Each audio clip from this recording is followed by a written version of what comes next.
Eh bien, nous allons continuer cette table ronde avec Jean Robin qui exerce deux métiers, d'être à la fois éditeur et auteur. Comme parmi ses livres, il a écrit le Dictionnaire des débats interdits. Il a, en 2003, été l'un des fondateurs de l'ACIT, Association pour la qualité de l'information, association qu'il a présidée jusqu'en juillet 2004. Et il a fondé cette maison d'édition Tatami qui a maintenant pleinement sa place dans le monde difficile de l'édition. Cette maison se caractérise pour éditer des livres qui sont refusés par d'autres éditeurs, notamment parce qu'ils sont politiquement incorrects ou bien tout simplement parce que l'auteur n'est pas assez connu. Si j'ajoute un dernier titre, je dirais qu'il participe régulièrement sur Radio Courtoisie au Libre Journal de Paul-Marie Couteau. Bien, merci beaucoup Alain pour cette présentation élogieuse. C'est très difficile de passer après Éric Zemmour, c'est encore plus difficile de passer après Éric Zemmour, Renaud Camus et M. Gérard, mais c'est quasiment impossible. Je vais essayer de faire mon mieux. Alors, je tiens tout d'abord à remercier les organisateurs pour cet espace de liberté d'expression qu'ils m'offrent en ce lieu symbolique de la politique française et en si brillante compagnie. Alors, qu'est-ce que l'indépendance d'esprit, mesdames et messieurs? C'est la question à laquelle on me demande d'apporter, sinon une réponse, du moins quelques éléments de réponse, voire de questionnement, car le questionnement est, me semble-t-il, à la base de l'indépendance d'esprit. Une première réponse à votre question est donc le questionnement. Alors, l'éternel questionnement pour les éternels étudiants que nous sommes, ou devrions être, est la source première de l'indépendance d'esprit. Quiconque cesse de se questionner, de se remettre en question, ne peut prétendre être indépendant d'esprit. Le questionnement, c'est l'ouverture au monde, l'ouverture d'esprit. C'est le premier pas vers une tentative de compréhension du monde tel qu'il est. L'idéologie est le contraire de l'indépendance d'esprit, car au lieu de poser des questions, elle apporte des réponses. Il convient donc de s'en méfier, tout en se méfiant de sa méfiance envers elle. Car l'indépendance d'esprit signifie également avoir du recul par rapport à sa propre action, à sa propre condition et à sa propre idéologie. Si j'ai conscience d'appartenir à un camp idéologique, alors je dois avoir également conscience que ma grille de lecture formate et façonne le monde en conséquence, mais que le monde ne s'y réduit pas. L'indépendance d'esprit nous oblige à l'éclectisme, c'est-à-dire à prendre connaissance d'un maximum d'arguments pour pouvoir nous forger notre propre jugement.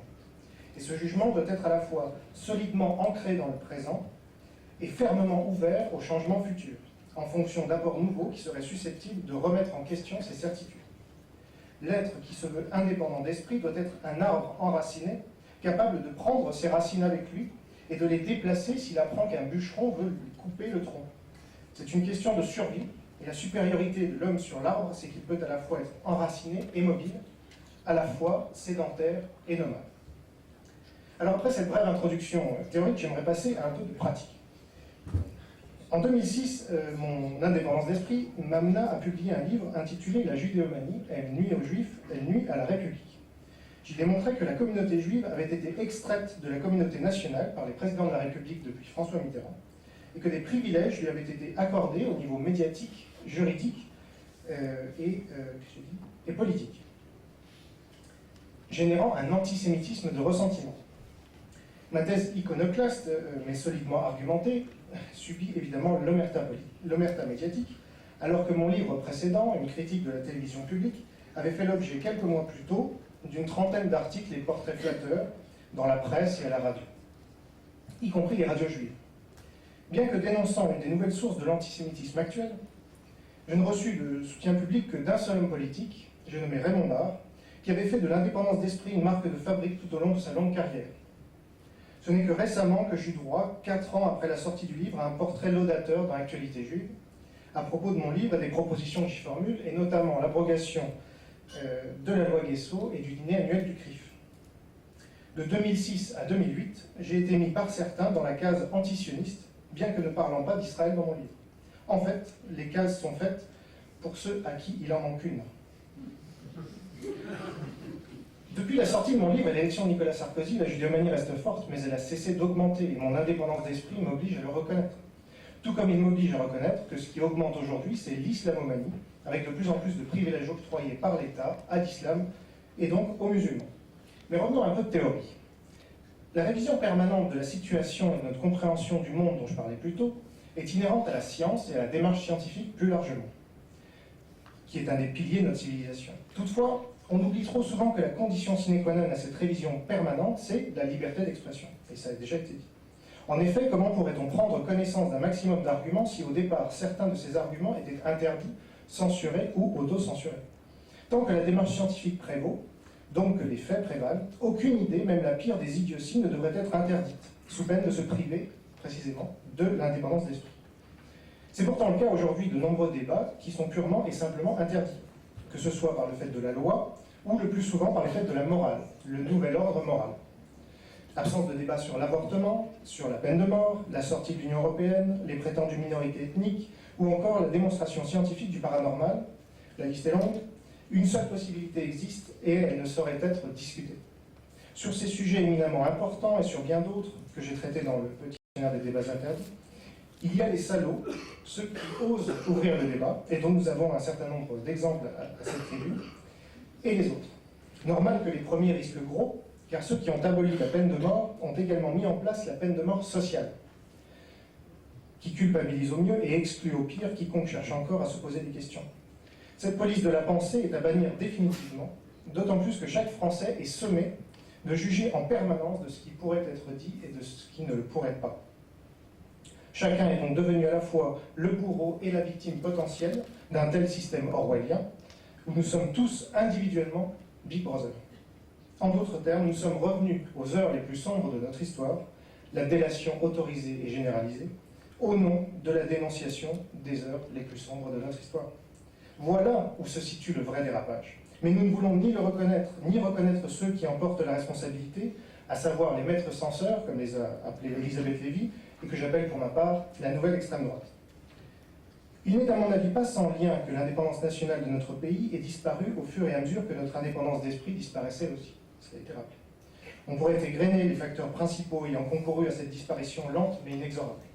Les médias, qui simplifient à outrance et ne donnent accès qu'à une infime partie des informations, et qui sont devenus, comme l'a très justement fait remarquer René Camus, les principaux ennemis de la liberté d'expression, eux qui en étaient jadis les garants. On pourrait citer également le pacifisme, puisque les pacifistes d'aujourd'hui sont les occupés de demain, pour citer André Berkoff. Mais j'aimerais un peu plus m'attarder sur un autre facteur, plus important encore selon moi, à savoir le jeu délétère et malsain entre l'ancienne et la nouvelle extrême droite. Alors j'explique ce qu'est la nouvelle extrême droite dans un petit livre que Paul-Marie a eu l'amitié de préfacer et qui vient de sortir aux éditions de Ténia. La nouvelle extrême droite, ce n'est pas le mouvement de résistance à l'islamisation qu'on voit aujourd'hui en Europe, contrairement à ce que les médias, évidemment, veulent faire croire. En fait, et ça ne nous étonnera pas, c'est tout le contraire. La nouvelle extrême droite, c'est le parti qui nous gouverne depuis François Mitterrand, qui a mis en place une politique d'extrême droite sous couvert de dénoncer la vieille extrême droite qu'est le Front National. En guerre de l'information, on appelle cette stratégie sémantique l'inversion accusatoire. Accuser l'autre de ce qu'on est soi-même pour ne pas pouvoir en être accusé.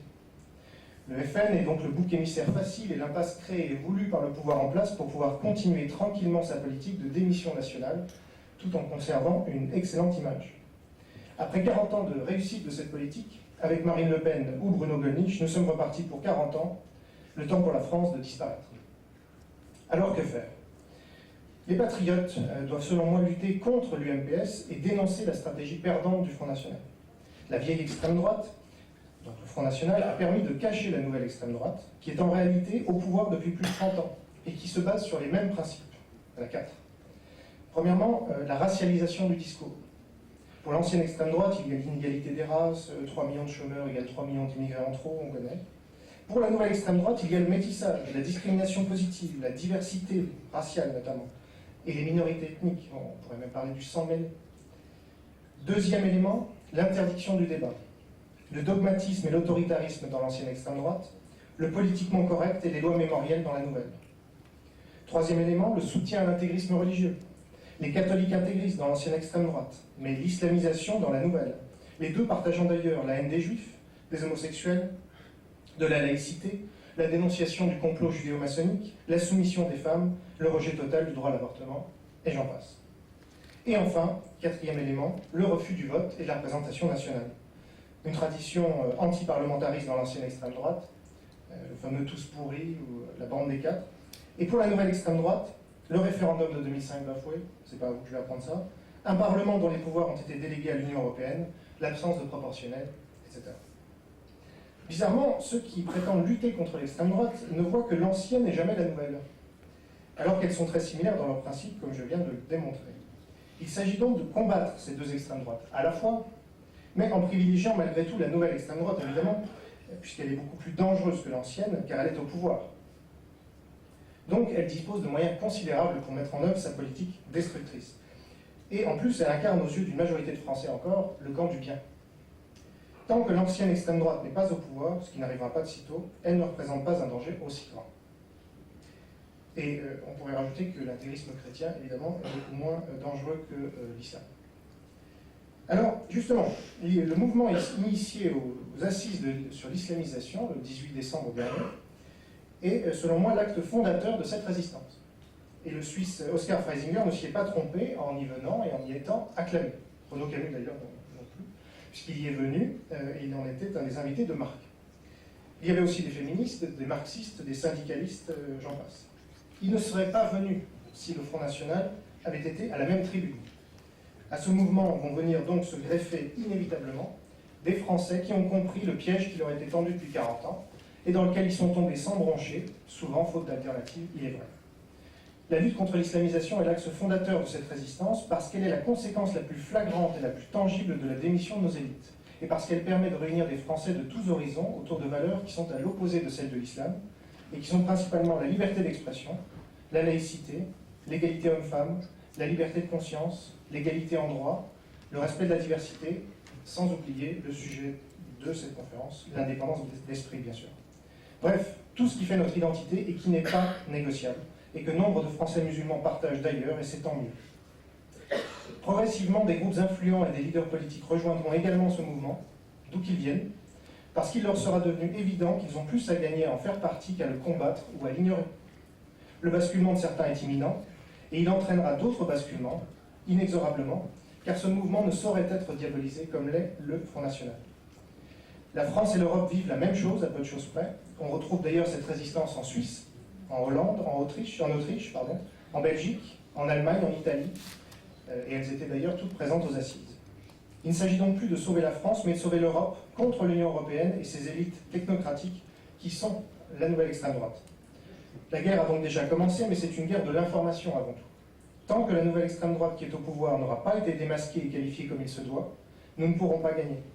Et tant que le rôle objectif du Front National n'aura pas été compris et qu'il représentera aux yeux des patriotes une solution, des patriotes sincères, une solution plutôt qu'un problème, nous ne pourrons pas gagner non plus. Mais je suis optimiste car la France éternelle ne sera pas freinée par une tactique politicienne de l'oligarchie en place. Après tout, le Front National est un détail de l'histoire de France. L'Union des patriotes, expression chère à Paul-Marie Couteau, est en train d'avoir lieu, mais sans le Front National. Les médias continueront sans doute encore longtemps à donner la parole à ce parti, mais Internet permettra de compenser cette inégalité de traitement. Quant à l'électorat, il arrivera en masse quand une alternative solide et crédible lui sera offerte, comme en Suisse où l'UDC est le premier parti. Toutefois, la comparaison avec la Suisse s'arrête là, car chez eux les élections sont libres, tandis que chez nous tout est verrouillé par la nouvelle extrême droite. Notre priorité est donc de rétablir la démocratie dans ce pays, et dès que ce sera possible, de passer à la démocratie semi-directe, comme en Suisse, afin de ne plus jamais retomber dans les affres de l'oligarchie qui dirige encore le pays. Pour l'instant, en France, élection rime avec piège à con, référendum avec mensonge optimum, la solution militante se trouve presque exclusivement sur Internet. De Gaulle avait la BBC, nous avons Internet, et ce n'est plus combien de divisions, mais combien de visiteurs uniques par mois.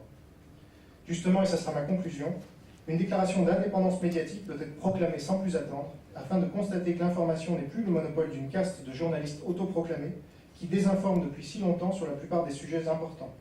Les médias alternatifs doivent se fédérer afin de peser plus lourd dans la balance et accroître leur audience.